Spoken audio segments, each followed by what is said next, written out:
अस्सलाम वालेकुम। तो आज हम शुरू करेंगे क्वेश्चन नंबर 12। ठीक है। तो क्वेश्चन नंबर 12, 13 और 14 बिल्कुल सेम टू सेम क्वेश्चन है। ठीक है। तो इसमें से मैं आपको 12 करा रहा हूँ और 13 और 14 का आपके साथ सॉल्यूशन शेयर कर दूंगा। बिल्कुल सेम है, कोई फ़र्क नहीं है। एक सीख लो और आगे के दोनों आपको फ़ौरन के फ़ौरन आ जाएंगे। तो चलो हम शुरू करते हैं क्वेश्चन नंबर इसका 12। अब ये हमारे पास है क्वेश्चन नंबर 12। ठीक है। तो क्वेश्चन नंबर 12 देखो, ये हमारे पास क्वेश्चन किस फॉर्म में लिखा हुआ है आपको सबसे पहले तो ये पहचानना है। खैर देखने में पता लग रहा है किस फॉर्म में लिखा हुआ है, तो फिर भी मैं आपको बता देता हूँ। इस तरह की फॉर्म में अगर हमारे पास क्वेश्चन है उसको हम किस तरह सॉल्व करते हैं। अच्छा, इसकी पहले स्टैंडर्ड फॉर्म बना देता हूँ। स्टैंडर्ड फॉर्म क्या है इसकी? X plus a, x plus b, x plus c और x plus d equals to k. ठीक है। के फॉर कांस्टेंट, ये वाला कांस्टेंट नहीं है, मतलब कि कांस्टेंट है ये। के फॉर वाला कांस्टेंट नहीं समझ लेना कि A for apple, B for ball, C for cat, ये वाला नहीं समझ लेना कि के फॉर कांस्टेंट मतलब इसकी जगह कोई और भी वेरिएबल आप ले सकते हो। लेकिन मैं बता रहा हूँ यहाँ पे के का मतलब है कांस्टेंट लेकिन k is not equals to zero. ये ज़ीरो की इक्वल्स नहीं हो सकता, वरना आपके पास ये फॉर्मेट नहीं बनेगा इस तरीके की इक्वेशन। ठीक है। इस तरीके की इक्वेशन, अगर इस तरीके का फॉर्मेट आपके पास स्टैंडर्ड फॉर्म, तो उसको किस तरह से सॉल्व करते हैं वो मैं आपको भी बता रहा हूँ। ठीक है। तो इस तरीके का फॉर्मेट लिखा हुआ है तो उसको किस तरह सॉल्व करते हैं। तो चलो हम शुरू करते हैं। सबसे पहले क्या करते करेंगे, सॉल्यूशन। और अच्छा, एक बात याद रखो, आप इस तरह के क्वेश्चन पहले कर चुके हो सॉल्व। मैं आपको याद दिला देता हूँ। ऊपर यहाँ पे मैं यूट्यूब वीडियो का लिंक भी डाल दूँगा। चैप्टर नंबर 4 में हमने किया था एक्सरसाइज 4.3 का क्वेश्चन नंबर 2 किया था। याद आया? क्वेश्चन नंबर 2 में हमने पहले रीअरेंज किया था, इसको इसके साथ किया था, इसको इसके साथ किया था। और रीअरेंज करके हम क्या कर रहे थे? अच्छा, पहले और दूसरे को मल्टीप्लाई करते थे और पहले और दूसरे को मल्टीप्लाई करते थे और देखते थे कि भाई हमारे पास जो उसके बाद जो अंदर दो ब्रैकेट बन रहे हैं उसमें सेम चीज़ बन रही है। हम पे सपोजिशन कर लिया करते थे कि जो अंदर की शुरू की दो चीज़ सेम होती थी, हम उसको शुरू की जो हमारे पास दो दो टर्म सेम होती थी उसको हम टी बना लिया करते थे, वाई ले लिया करते थे, सपोज कर लिया करते थे। ठीक है, इस तरह से किया करते थे। यहाँ पे भी बिल्कुल सेम वही मेथड से करना है, कोई फ़र्क नहीं है। तो पहले आप एक्सरसाइज 4.3 पे जाओ, उसका क्वेश्चन नंबर 2 रिवाइज़ करो। सिर्फ रिवाइज़ करने का बोल रहा हूँ, ये नहीं बोल रहा कि प्रैक्टिस भी शुरू हो जाओ। प्रैक्टिस तो आपने पहले से की हुई होगी। तो चलो करते हैं। ठीक है। सबसे पहले स्टेप में आप क्वेश्चन को एज इट इज़ ऐसे ही लिख दो।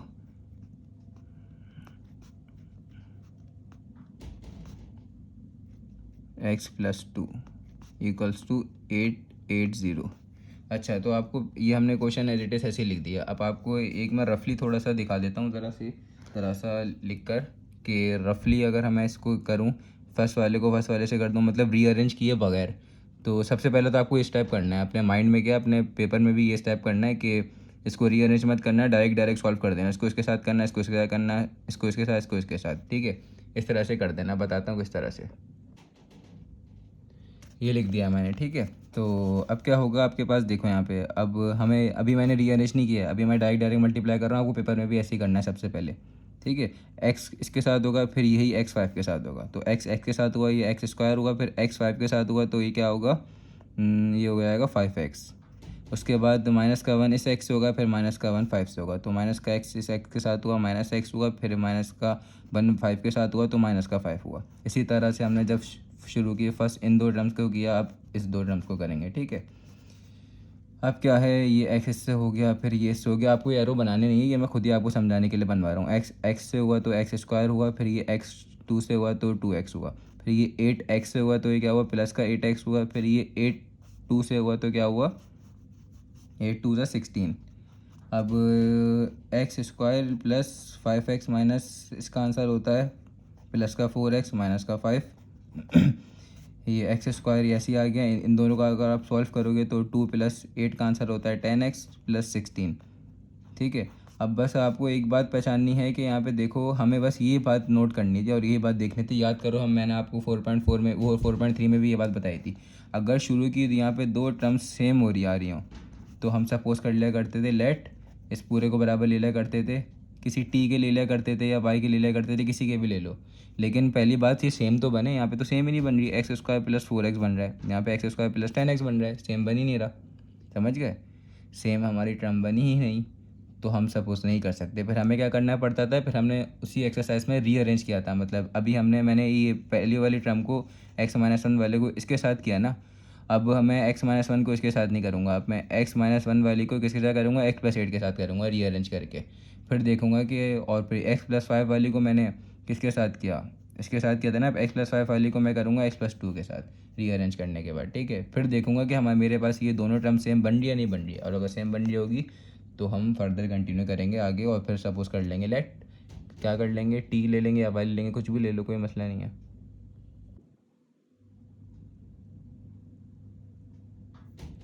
तो जैसे कि मैंने अभी वहाँ पे आपको विदाउट रीअरेंज डायरेक्ट मल्टीप्लाई करके देख लिया, तो हमारा सेम नहीं बन रहा।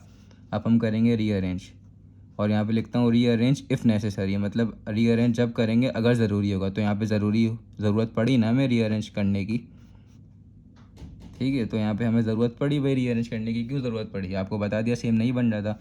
तो रीअरेंज क्या करेंगे, x-1 को करा देंगे x+8 के साथ, मतलब ये इसको इसके साथ लिख दिया। अब x+5 वाले को लिख देता हूँ x+2 वाले के साथ लिख देता हूँ, ठीक है।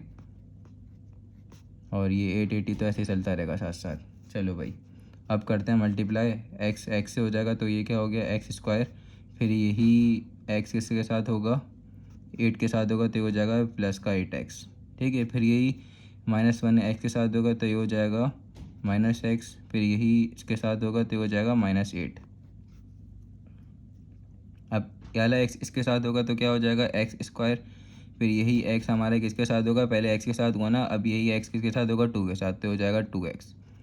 फिर क्या होगा, हमारा ये 5 की बारी आई, अब 5x के साथ होगा तो हो जाएगा 5x, फिर यही 5 हमारे किसके साथ होगा 2 के साथ होगा तो ये हो जाएगा 5 2 10, ठीक है। आ गया यहाँ तक समझ में। तो और आगे इक्वल्स टू 880 ऐसे आ गया। अब x² तो ऐसे ही आ गया, 8x - x, इसका आंसर होता है हमारे पास प्लस का 7x और माइनस का 8। अब इसी तरह से x², 2 + 5 करेंगे तो क्या हो जाता है, 8 से वो 7x हो जाता है, ठीक है। और यहाँ पे प्लस का आगे क्या आ गया, 10 आ गया, और यहाँ पे 880 ऐसे आ गया, ठीक है। अब देखो, अब हमारे पास ये सेम आया नहीं आया, शुरू की 2 टर्म सेम आई नहीं आई, अब सेम आ गई तो क्या करेंगे, लेट, यही मैं स्टेप बोल रहा था, इस वजह से हमने वहाँ पे रीअरेंज किया ऊपर यहाँ पे, ठीक है। Let x² + 7x is equals to t ले लो या y ले लो, किसी के भी बराबर ले लो, कोई सा भी वेरिएबल के बराबर सपोज कर लो, सपोज कर रहे हैं हम, ठीक है। तो हम y के बराबर ले लेंगे, y के बराबर ले लेते हैं, t के बराबर भी ले सकते हो, पता नहीं चैप्टर 4 में किसके बराबर लिया था, खैर। तो अब क्या करेंगे, यहाँ पे इस पूरे की जगह पे हम क्या डाल दूँगा, y डाल दूँगा, x² + 7x की जगह पे क्या डाल दूँगा, y डाल दूँगा, और उसके आगे -8 लिखा हुआ ऐसे लिख दूँगा। फिर x² + 7x की जगह पे क्या लिख दूँगा, y लिख दूँगा, और +10 ऐसे लिख दूँगा, ठीक है। और इस इक्वल्स टू 880। अब आप बोलोगे क्वेश्चन आ सकता है भाई कि हमने सपोज़ क्यों किया, हम डायरेक्ट मल्टीप्लाई नहीं कर सकते थे। तो डायरेक्ट अगर हम मल्टीप्लाई करते हैं, हमारे पास ये क्वेश्चन बहुत बहुत बहुत ज़्यादा लेंथी जाता, ठीक है। x² को पहले इसके साथ करो, फिर इसको इसके साथ करो, फिर इसको इसके साथ करो, फिर इसके साथ इसका। इससे अच्छा नॉर्मल है कि सपोज़ करो, सपोज़ करने के बाद यहाँ पे जो आपके पास इक्वेशन आएगी ना, इस इक्वेशन को आप इक्वेशन 1 बना दो। इस इक्वेशन में जो आपके y के 2 आंसर आएंगे, उस y के 2 आंसर्स को आप इस इक्वेशन में पुट करके x के 2 आंसर निकाल लेना, जैसे हम पिछले क्वेश्चन में करते आ रहे हैं, उस तरह से कर लेंगे। समझ गए ना मेरी बात, नहीं समझे तो चलो क्वेश्चन समझो, यहाँ पे आपको आ जाएगा समझ में, ठीक है। तो हमने इस क्वेश्चन को और लेंथी बनाने से थोड़ा सा रोका है, तो हमने ये वाला स्टेप लगाया। आप क्या करेंगे, यहाँ से आप दोनों आपस में चिपक के लिखे में मल्टीप्लाई कर दो, नॉर्मल मल्टीप्लाई कर दो। तो y पहले इस y के साथ होगा तो ये क्या हो गया, y² हो गया, फिर यही y 10 के साथ होगा, प्लस का 10y हो गया, फिर ये -8 y के साथ होगा तो ये क्या हो जाएगा 8y। अगर एरो बनाना है तो बना लो, मैं आपको एरो बनाता था, लेकिन अब आपको इतनी ज़्यादा दफ़ा करवा चुका हूँ कि अब आपको एरो बनाने की ज़रूरत नहीं है। और -8 10 के साथ होगा तो ये हो जाएगा -80 इस इक्वल्स टू 880 आ गया, ठीक है। अभी 880 यहाँ पे क्या हो रहा है, प्लस हो रहा है, यहाँ पे इसके साथ किसकी क्या साइन लिखी हुई है, प्लस की साइन लिखी हुई है ना, वहाँ की किसकी हो जाए। अच्छा, तो यहाँ पे प्लस का था तो इसके बाद यहाँ के माइनस का हो गया, तो ये दोनों आपस में माइनस माइनस प्लस हो गए, ठीक है। तो बड़े नंबर की साइन आ जाती है, माइनस का 960 आ गया, ठीक है। अभी हमारे पास दोबारा से क्वाड्रेटिक इक्वेशन बन गई, ठीक है। तो क्वाड्रेटिक इक्वेशन बन गई, तो क्वाड्रेटिक इक्वेशन को आप सॉल्व कैसे करते हो, formula common mid term break, या तो वो लगा दो, क्वाड्रेटिक फार्मूला वाला फार्मूला लगा दो, ठीक है। तो किसी भी तरह से कर सकते हो, फैक्टरेशन वाले मेथड से भी कर सकते हो, वही जो आपको बताया ना भी फार्मूला कॉमन मल्टीटर्म ब्रेक, तो आप उससे भी कर सकते हो, वरना करना चाहो तो क्वाड्रेटिक फार्मूला लगा दो। तो सबसे आसान स्टेप होता है क्वाड्रेटिक फार्मूला लगा दो। वाई की दो वैल्यू निकालते हैं ना, क्वाड्रेटिक इक्वेशन में वाई की दो वैल्यूज़ निकलती हैं। तो चलो भाई वाई की दो वैल्यूज़ निकाल देते हैं। कैसे निकालते हैं? Minus b plus minus under root b square minus 4ac upon 2a। पहले यहाँ पे ए की वैल्यू भी तो पता होनी चाहिए आपको, ए बी सी की वैल्यू भी। तो ए की वैल्यू क्या है? 1 है। बी की वैल्यू क्या है? 2 है। सी की वैल्यू क्या है? -960 है। यहाँ पे सी बनाना भूल गया तो ऐसे कर लो, सी की वैल्यू -960, ठीक है। तो आप क्या करेंगे? वैल्यूज पुट करेंगे। माइनस बी की जगह पे 2 डाल दिया, plus minus under root b square, तो बी स्क्वायर ना 2 के ऊपर स्क्वायर -4, फिर ए की जगह पे 1 डाल लिया, सी की जगह पे क्या डाल दिया? -960 अपॉन 2a, तो 2 ए की जगह पे 1 डाल दिया, ठीक है। देख लो यहाँ पे दोबारा से, हो सकता है कैमरे में नज़र नहीं आ रहा हो। तो बस वैल्यूज़ पुट करी हैं नॉर्मल ए बी सी की। फिर क्या है? वाई इक्वल्स टू, यहाँ -2 हो गया, फिर प्लस माइनस 2 की पावर 2 क्या होता है? 4 होता है। और ये 9 मल्टीप्लाई बाय 960 जगह माइनस माइनस क्या होगा? सबसे पहले तो प्लस हो जाएगा, 4 वन दा 4, और फिर 4 वन दा 4 हो गया, तो 4 मल्टीप्लाई बाय 960 करोगे। कैलकुलेटर आपके पास मौजूद है तो 4 मल्टीप्लाई बाय 960 करो। इसका आंसर होता है 3840।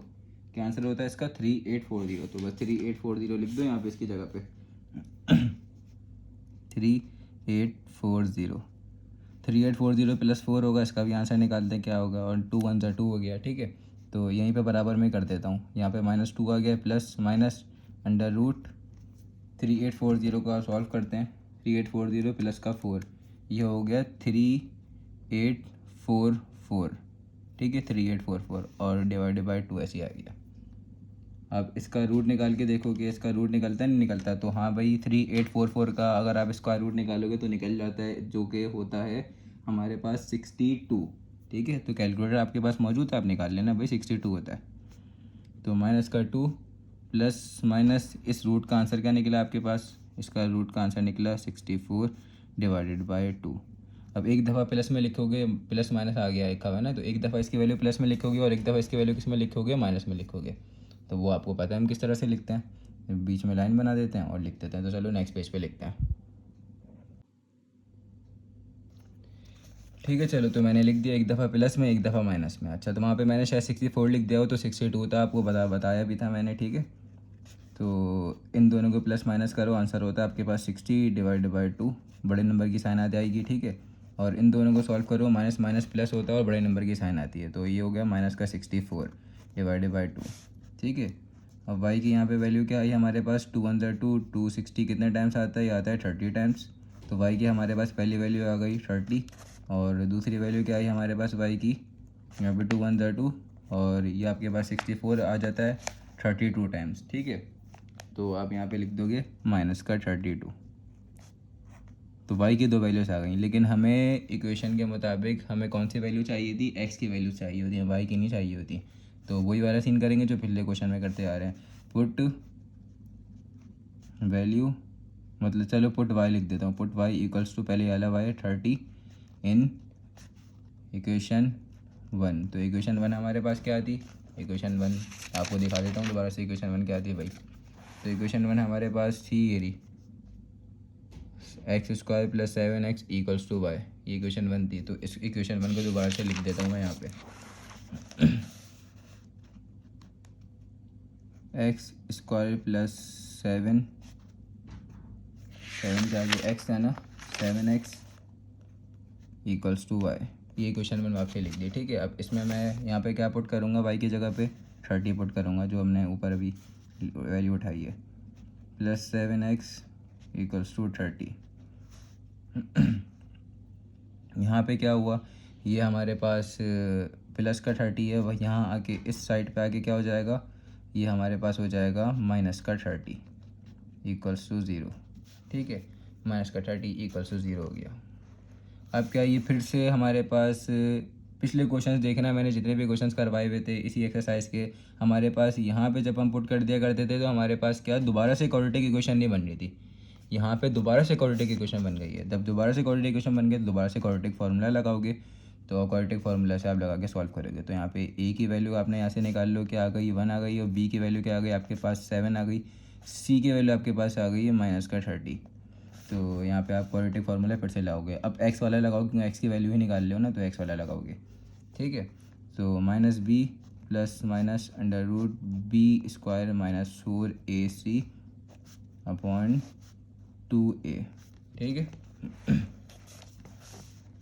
तो x इक्वल्स टू अब -b तो 7 की b की वैल्यू क्या है 7 है, तो 7 लगा दिया, प्लस माइनस बी स्क्वायर मतलब 7 के ऊपर स्क्वायर, तो ब्रैकेट बना के 7 के ऊपर स्क्वायर, माइनस यहाँ पे क्या आएगा 4, और a की जगह पे 1 डाल देंगे और c की जगह पे डाल देंगे -30 अपॉन 2a 2, ठीक है। इसके बराबर यहाँ पे बना गया -7 प्लस -7 के ऊपर स्क्वायर का क्या होता है 49, माइनस माइनस प्लस हुआ तो प्लस आ गया 430 था, तो 4 मल्टीप्लाई बाई 30 करो क्या आंसर होता है, तो ये होता है 120, ठीक है। तो 120 आ गया। अब क्या करेंगे 2 1 2 ऐसे लिख दिया, ठीक है। तो अब 49 प्लस 120 को प्लस करो, इसका आंसर होता है हमारे पास, तो कैलकुलेटर में कर देना, आपके पास आ जाएगा 169। तो बराबर में चलो करवा देता हूँ यहाँ पे -7 प्लस माइनस और यहाँ पे आ गया 1 क्या था 169 डिवाइडेड बाई 2। अब 169 को देखो आपके कैलकुलेटर में डालिए, क्या इसका स्क्वायर रूट निकलता है या नहीं निकलता, तो इसका स्क्वायर रूट निकलता है, क्या होता है 13, ठीक है। 13 मल्टीप्लाई बाई 13 169 होता है। तो इसका आंसर आपके पास बैठे बिठाए आ गया, क्या आ गया -7 प्लस माइनस अंडर रूट 169 का आंसर आ गया 13 डिवाइडेड बाई 2। तो इट मीन्स आपको यहाँ पे वैल्यू मिल गई, क्या वैल्यू मिली, एक दफ़ा प्लस में एक दफ़ा माइनस में एक्स की वैल्यू, तो +13 डिवाइडेड बाई 2, और यहाँ पे लाइन बनाएंगे फिर x equals to -7 -13 divided by 2 इन दोनों को सॉल्व करेंगे, आपके पास आंसर आ जाएगा, क्या होता है इसका आंसर बताओ, -7 + 13, ठीक है। -7 + 13 क्या होता है इसका आंसर तो बताओ, 6 होता है, ठीक है। तो यहाँ पे 6 लगा देंगे, 6 डिवाइडेड बाई 2, और यहाँ पे -7 -13 इसका आंसर क्या होता है, कैलकुलेटर है, करना है कर लो, नहीं करना तो ना करो, -20 हो गया, ठीक है। तो -20 लिख दो, यहाँ पे बड़े नंबर की साइन आएगी ना, माइनस करेंगे, माइनस माइनस प्लस, तो बड़े नंबर की साइन आ जाती है, डिवाइड बाई 2, तो एक एक्स का आंसर आपके पास आ गया। यहाँ पे क्या आ गया, चलो यहीं पे लिख देते हैं, यहाँ पे जगह बची हुई है ना, तो x इक्वल्स टू 2 1 2 और 2 3 6, तो 3 आ गया। और यहाँ पे एक और x का आंसर हमारे पास आ गया, क्या आ गया 2x का आंसर आया यहाँ पे हमारे पास, क्या आया x का आंसर एक और हमारे पास -10, ठीक है। तो एक ये आ गया, लेकिन अभी चलो यहाँ पे देख लो, यहाँ तक तो चेक कर लो, ठीक है। यहाँ तक समझ में आ गया आप लोगों को। तो अब याद करो हमने ऊपर पुट क्या किया था, तो ये रहा पुट, हमने यहाँ पे पुट किया था, हमारे पास y के 2 आंसर आए थे, एक 30 आया था, एक -32 आया था। तो अभी हमने क्या पुट किया है, माइनस का वो हमने 30 वाला पुट किया था इक्वेशन 1 में, और हमारे पास x के 2 आंसर आ गए। बस हमारे पास पिछले क्वेश्चंस के बदले में इसमें फ़र्क क्या था, बस यहाँ पे हमारे पास क्वाड्रेटिक फैक्टर बन गया था, क्वाड्रेटिक इक्वेशन बन गई थी, तो इस वजह से हमें फॉर्मूला लगा के आंसर निकालना पड़े, बस ये फ़र्क था, ठीक है। तो x के 2 आंसर निकल गए। अब पुट करेंगे y इक्वल्स टू -32, ठीक है। Put y equals to -32 in equation 1, ठीक है। इक्वेशन 1 में पुट करेंगे, इक्वेशन 1 क्या थी, एक दफ़ा फिर से आप लोगों को लिख के दिखा देता हूँ, 7x इक्वल्स टू y, ये थी हमारे पास x² प्लस 7x, y की जगह पे उसकी वैल्यू डाल दी -32। यहाँ पे भी हमारे पास क्वाड्रेटिक इक्वेशन फिर से बन गई, यहाँ पे माइनस हो रहा है, यहाँ के +32 हो जाएगा और इक्वल्स टू 0, ये क्वाड्रेटिक इक्वेशन हमारे पास बन गई। तो यहाँ से a की वैल्यू निकाल लो, क्या थी 1, b की वैल्यू क्या थी 7, सी की वैल्यू क्या थी 32। ज़रूरी नहीं है कि यहाँ पे कोई क्वाड्रेटिक फार्मूले से ही करो, आप फैक्टराइजेशन से भी कर सकते हो। कॉमन फार्मूला है मिडिल-टर्म-ब्रेक, ठीक है। तो आपकी मर्ज़ी है, मिडिल-टर्म-ब्रेक से हो जाएगा सॉल्व ये। तो मर्ज़ी है किस तरह से भी करना हो, लेकिन सबसे आसान आपके पास क्वाड्रेटिक फार्मूला होता है जो बैठे बैठा ऐसे ही सॉल्व हो जाता है। तो एक्स यहाँ पे क्या हो गया -b plus minus √b² -4ac। कोशिश किया करो इसी से कर लिया करो क्वाड्रेटिक फार्मूला से, अपॉन 2a। ठीक है। अब क्या है, x = b की जगह पे b की वैल्यू डाल दो, 7 डाल दी। फिर यहाँ पे b की जगह पे b की वैल्यू डाल दो, 7 का ऊपर स्क्वायर -4। c की जगह पे c की वैल्यू डाल दो 32, 2 और मल्टीप्लाई बाय 1 a की जगह पे a की वैल्यू। अब क्या हो गया, -7 प्लस माइनस यहाँ पे आ गया 7 7 ज़ा 49 और 4 मल्टीप्लाई बाय 32 करो तो इसका आंसर होता है आपके पास 4 मल्टीप्लाई बाय 32 128। ठीक है। और यहाँ पे क्या हो गया, 2 1 ज़ा 2 हो गया। फिर x = तो -7 प्लस माइनस 49 -128 का आंसर क्या होता है 79।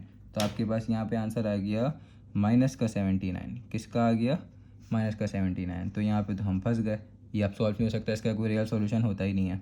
फिर ये इस माइनस को हटाना पड़ता है। किस तरह से हटाते हैं आपको बता चुका हूँ मैं कितनी दफ़ा। हम इसको लिखते हैं -1 लिखते हैं और यहाँ पे 79 ऐसे लिख देंगे। एक ही बात हुई या अलग अलग बात हुई, एक ही बात हुई। -1 में क्यों लिखा है, क्योंकि आयोटा स्क्वायर बराबर होता है -1 के। ठीक है।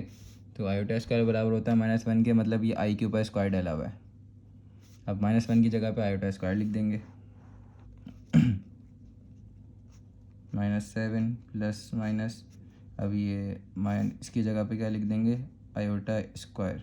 और यहाँ पे 79 ऐसे आ गया। अब 79 का अब अलग से निकाल लो कि क्या निकलता है 79 का। ठीक है,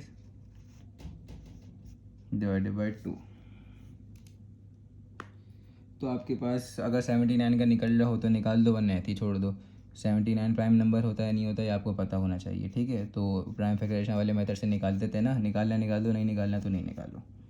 तो अगर निकल रहा हो तो, खैर मैं नहीं निकाल रहा, मुझे बुक वाला आंसर चाहिए। तो बुक वाला आंसर हमारा ऐसे ही आ जाएगा, -7 आयोटा स्क्वायर। आयोटा स्क्वायर से ये कट जाता है, अच्छा रूट इसके ऊपर भी है, रूट इसके ऊपर भी है, तो आयोटा स्क्वायर के ऊपर डाल देंगे तो इट मीन्स आयोटा स्क्वायर के ऊपर आ गया। तो क्या हो गया, आयोटा से यूँ स्क्वायर रूट कट जाएगा और 79 के ऊपर बच गया। ठीक है। और डिवाइडेड बाय 2 ऐसे ही आ गया। अब क्या होगा आपके पास अब आपके पास ये एक दफ़ा प्लस में लिखा है, एक दफ़ा माइनस में। तो अगर इसके दो और आंसर लिखने तो लिख दो। वो कैसे हो जाएंगे, एक दफ़ा प्लस में एक दफ़ा माइनस में, या तो यहीं पे बॉक्स बना के छोड़ दो।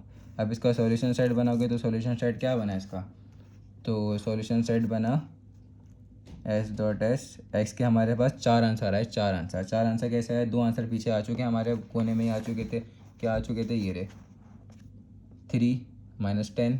इसको भी ऐसे ही किया था ना, एक दफ़ा प्लस में लिखा था, एक दफ़ा माइनस में लिखा था, तो 3 और -10 अलग अलग आंसर आया था। तो क्या आया था, एक दफ़ा 3 आया था, दूसरी दफ़ा क्या आया था, -10 आया था। अब आप बोलोगे भाई इसको 2 दफ़ा क्यों नहीं लिखा, इसको 2 दफ़ा लिखते तो सेम ही तो बात थी, वही चलता है ना, आगे तो सॉल्व होता ही नहीं। तो मैं यहाँ पे ही इसको 2 दफ़ा लिख देता हूँ, -7 प्लस माइनस आयोटा 79। ठीक है, प्लस माइनस लिखा है मतलब 4 दफ़ा ही, 1 2 3 4 आंसर आए इसके। ठीक है। तो ये हमारा यहाँ पे सॉल्यूशन सेट ख़त्म हो गया, हमारे यहाँ पे क्वेश्चन भी ख़त्म हो गया। इतना लेंथी क्वेश्चन था ये। तो खैर इसकी अच्छे से प्रैक्टिस करना तो आप लोग को इंशाल्लाह आ जाएगा।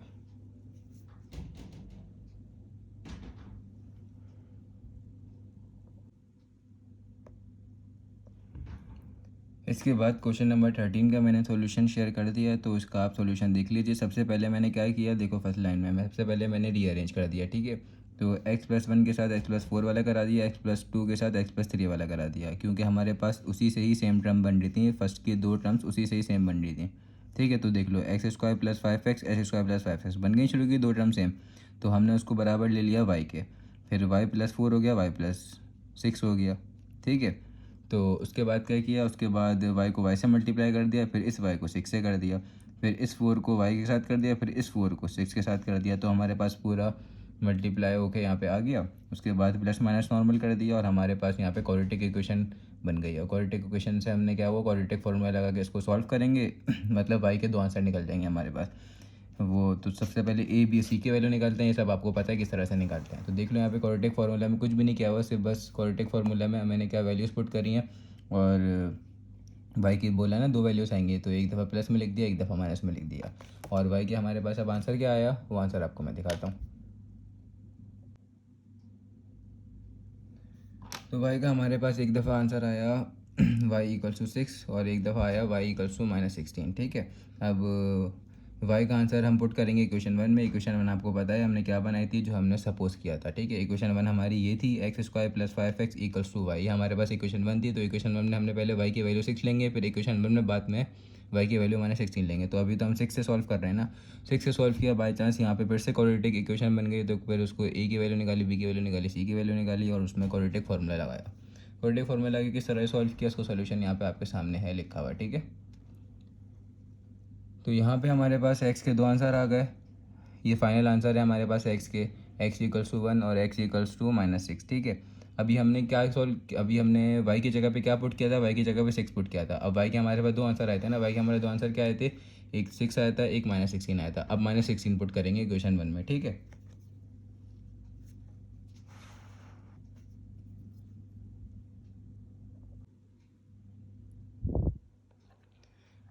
अब हम क्या करेंगे, y की जगह पे -16 पुट करेंगे। ठीक है, तो कर दिया, पहले इक्वेशन 1 दोबारा मैंने वापसी से लिख दी। अब y की जगह पे -16 पुट कर दिया, फिर क्या हुआ, फिर से क्वाड्रेटिक, यहाँ पे क्वाड्रेटिक इक्वेशन बन गया हमारे पास। तो a की वैल्यू निकाली, b की वैल्यू निकाली, c की वैल्यू निकाली और उसको क्वाड्रेटिक फार्मूले में पुट कर दिया। तो हमारे पास क्वाड्रेटिक फार्मूले में पुट किया, तो हमारे पास फाइनल आंसर क्या आ गया, -5 प्लस माइनस आयोटा और √39 और डिवाइडेड बाई 2 ये आ गया। अब एक दफ़ा प्लस में लिखा, एक दफ़ा माइनस में लिखा हुआ है, तो कोई मसला नहीं है। हमारे पास यहाँ पे दो आंसर ही हैं, एक दफ़ा प्लस में, एक दफ़ा माइनस में। तो मैंने यहाँ पे सॉल्यूशन साइड बना दिया। एक्स की पहली दो वैल्यूज जो हमारे पास आ चुकी थी वो लिख दी और बाद वाली भी दो वैल्यूज़, ये भी दो वैल्यूज़ लिखी हुई हैं। ठीक है, एक दफ़ा प्लस में, एक दफ़ा माइनस में, ये भी लिख दिया। हमारे पास यहाँ पर इसका सोल्यूशन ख़त्म हो गया क्वेश्चन नंबर 13 का। इसके बाद करते हैं क्वेश्चन नंबर 14। क्वेश्चन नंबर 14 भी हमारे पास बिल्कुल सेम टू सेम है। इसमें भी क्या करना है, हमने क्या किया, देखो इसमें फ़र्क ये हुआ कि इसमें हमें रीअरेंज करने की ज़रूरत पड़ी नहीं। ठीक है, डायरेक्ट हमने बस जो हमारे पास क्वेश्चन लिखा हुआ था, पहले वाले को पहले वाले से मल्टीप्लाई किया, दूसरे वाले को दूसरे वाले से मल्टीप्लाई किया, डायरेक्ट ही हमारे पास टर्म बन गई और बाई चांस हमारे पास शुरू की दो टर्म्स सेम आ गई। जब सेम आ गई तो मैंने सपोज कर लिया, किसके बराबर ले लिया, टी के बराबर ले लिया। पहले वाई के बराबर लेता, आपको बोला था ना किसी के भी बराबर ले सकते हो, टी के बराबर ले लिया। कोई से भी न्यू वेरिएबल के बराबर ले सकते हो, कोई मसला नहीं है। ये मैंने बोला चलो ठीक, टी से लेके करा देता हूँ। तो बस उसके बाद नॉर्मल वही सिम्प्लीफिकेशन करी जैसे हम कर रहे हैं। ठीक है, इसको टी को इसके साथ मल्टीप्लाई किया, फिर इस टी को 12 के साथ किया, फिर -2 को टी के साथ किया, फिर इसी -2 को -12 के साथ किया, तो माइनस माइनस प्लस हो गया, +24। ये 24 प्लस का था, यहाँ आगे माइनस का हो गया, +24 -24 0 होता है हमारे पास, t² -14 t is equals to 0 बन गया। ये हमारे पास फिर से क्वाड्रेटिक इक्वेशन बन गई। ठीक है, तो ए की वैल्यू 1 हो गई, बी की वैल्यू क्या हो गई, -14 हो गई, सी दिया हुआ ही नहीं है, सब जब सी दिया हुआ नहीं है इट मीन्स सी हमारे पास 0 है। ठीक है, तो हमने क्वाड्रेटिक फार्मूला में पुट किया और पुट करके क्वाड्रेटिक फार्मूला हमारे पास एक दफ़ा प्लस में, एक दफ़ा माइनस में, ये आ गया। ठीक है, अब दिखाता हूँ हमारे पास टी के फाइनल दो आंसर क्या हैं। हमारे पास टी के फाइनल दो आंसर ये आ गए, एक दफ़ा 14 आ गया, एक 0 आ गया। ठीक है, तो अब क्या करेंगे, इस टी को हम इक्वेशन 1 में पुट करेंगे, 14 को पुट करेंगे, उसके बाद 0 को पुट कर देंगे। तो पहले 14 को पुट करके उसका सोल्यूशन निकाल लें। तो इक्वेशन 1 हमारे पास ये थी, टी की जगह पे 14 पुट कर दिया और बाई चांस ये फिर से हमारे पास क्वाड्रेटिक इक्वेशन बन गए, तो ए और बी और सी की वैल्यू निकाली और क्वाड्रेटिक फार्मूले में पुट कर दी। तो क्वाड्रेटिक फार्मूले में पुट कर दिया, उसका सोल्यूशन आपके सामने है। हमारे पास फाइनल में आंसर क्या आ गया, क्वाड्रेटिक फार्मूले में पुट करके -1 प्लस माइनस √57 डिवाइडेड बाई 2 ये आ गया। ठीक है, ये हमारे पास x की दो वैल्यूज़ लिखी हुई हैं, एक दफ़ा प्लस में, एक दफ़ा माइनस में। तो मैंने लाइन बना के लिखी नहीं क्योंकि इसका आगे सॉल्यूशन सॉल्व ही नहीं होता, तो मैंने बस इतना ही कर दिया। ठीक है, अब उसके बाद क्या करेंगे, अभी हमने t की जगह पे क्या 14 पुट किया ना, अब हम t की जगह पे 0 पुट करेंगे उसी इक्वेशन में, इक्वेशन नंबर 1 में।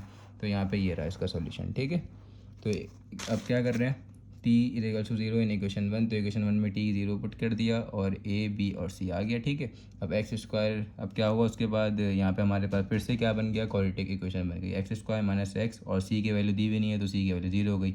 1, बी की वैल्यू -1, माइनस एक्स लिखा हुआ था ना, सी की वैल्यू 0।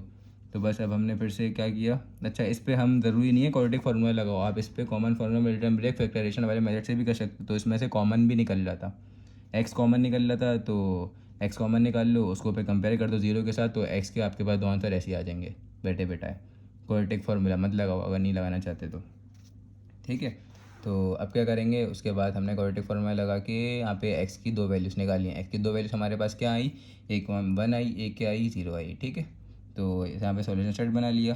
पहले एक्स के दो आंसर ये आए थे, दूसरे एक्स के दो आंसर हमारे पास ये आ गए, और यहाँ पे हमारा क्वेश्चन नंबर 14 भी ख़त्म हो गया। तो इस तरह से हमारी एक्सरसाइज 8.3 पूरी की पूरी ख़त्म हो गई, जो कि काफ़ी बड़ी एक्सरसाइज थी। तो ये हमने पूरी की पूरी ख़त्म कर ली। अब आपको थोड़ी सी वीडियोस लंबी लगती होंगी, तो वीडियोस लंबी इस वजह से बन जाती हैं कि मैं बिल्कुल स्टेप बाय स्टेप करवाता हूँ। ठीक है, और कॉन्सेप्ट आपकी क्लियर करवा के पूरी सॉल्व करवाता हूँ। तो ठीक है, तो आप जितनी ज़्यादा प्रैक्टिस करोगे उतना ज़्यादा ही आपके लिए फ़ायदा होगा।